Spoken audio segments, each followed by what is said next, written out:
तो कई बार हम लोग इन भावों से भरे होते हैं, विफलता का भय जैसे है उससे भरे होते हैं। कई बार ऐसा होता होगा आपके साथ कि मन में बैठ गया कि सिलेक्शन नहीं होगा और एकदम उत्साह खत्म, पढ़ने का मन नहीं कर रहा, लुंज पुंज पड़े हुए हैं।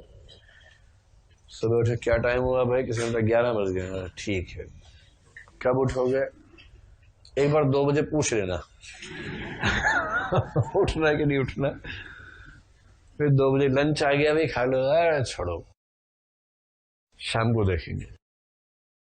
मन नहीं करा, उठे, ऐसे लटकते हुए जा रहे हैं, थोड़ा कहीं चेहरा वेरा धोया, फिर आए, लुंज पुंज फिर पड़ गए। पढ़ते हो, पढ़ाई से क्या होता है, अभी उत्साह नहीं है। थोड़ी सैरी कर रहा है, ठंड है बाहर। ये जो मनस्थितियां होती हैं ऐसी भी होती हैं, और कभी कभी इसका रिवर्स होता होगा। और जो रिवर्स होता है, आपका मन करता है हमेशा वही स्थिति आपके साथ रहे, जो कि संभव नहीं है, किसी के लिए भी संभव नहीं है। अरस्तु ने कहा कि हम कुछ ऐसा कर सकते हैं कि इन नकारात्मक भावों को अगर मन से बाहर निकाल दें।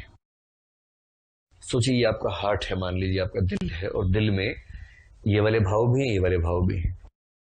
ये भाव हावी होते तो अच्छा लगता है, ये हावी हो तो खराब लगता है।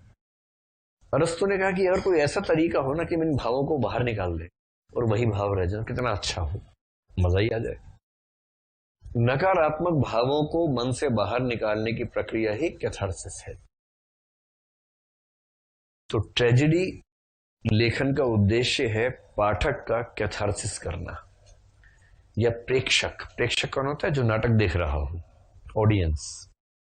ऑडियंस का कैथार्सिस करना या विरेचन करना त्रासदी का उद्देश्य है। पहली बात तो ये ध्यान रखनी है। अब देखिए, भाव के बाहर निकलने का एक ही तरीका है कि भाव व्यक्त हो जाए। भाव व्यक्त करने में खतरे हैं।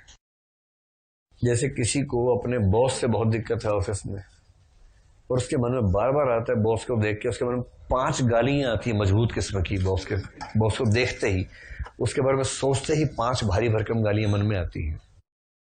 उसको पता है कि अगर दे दी गालियां तो नौकरी चली जाएगी, नहीं दी तो मैं कुंठित हो जाऊंगा। तो विरेचन कैसे हो? इसका तरीका क्या है? बॉस की फोटो खींच लो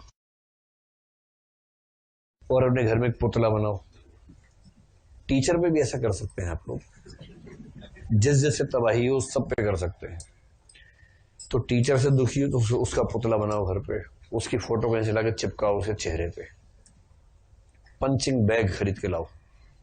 पंचिंग बैग समझते हैं? जो बॉक्सर्स इस्तेमाल करते हैं कि बैग को मारा मुक्का, बैग वापस आ जाता है पिटने के लिए फिर से, वरना कहां तक जा जाके मारेंगे उसको, खुद ही आना चाहिए पिटने के लिए वापस। और फिर आपने बॉस को या टीचर को, या पेरेंट्स तो आमतौर पर नहीं होते होंगे उसमें, लेकिन कोई फूफा टाइप का आदमी हो सकता है उसमें, या उसके पेरेंट्स हो सकते हैं उसमें, अपने ना हो तो इसके पेरेंट्स हो। और फिर मुक्केबाजी का, तलवारबाजी का अभ्यास कीजिए वहां पर, दे दनादन। और साथ में उच्चारण भी करना है, खाली मुक्के से नहीं होगा। जब उच्चारण के साथ क्रियाएं करेंगे तो मन बड़ा हल्का हो जाता है। असिस्टेंट कमिश्नर दीक्षित, दे मुक्का। अब आज जो तसल्ली मिलेगी ना, वो तसल्ली कभी नहीं मिली होगी। और 20-25 मुक्के मार के ऐसी लात मारो कि मुर्दा नीचे गिर जाए पुतला, उसके बाद उसके ऊपर चढ़ के उसको मारो कस के, ये वो मुक्का। बहुत गुस्सा है, आग लगा दो उसको, फाइनली खत्म। और फिर आप कहेंगे अब जाके शांति मिली। ये जो हुआ है इसको विरेचन कहते हैं।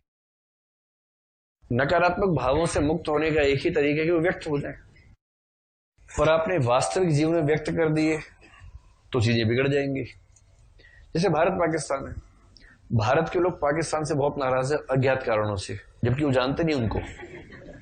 हम पाकिस्तान के लोगों को जानते नहीं है पर हमसे नाराज है, वो हमसे नाराज है, वो हमें नहीं जानते हैं, पर हम नाराज हैं आपस में, क्योंकि देश के हुक्मरान चाहते कि नाराज रहे हम लोग।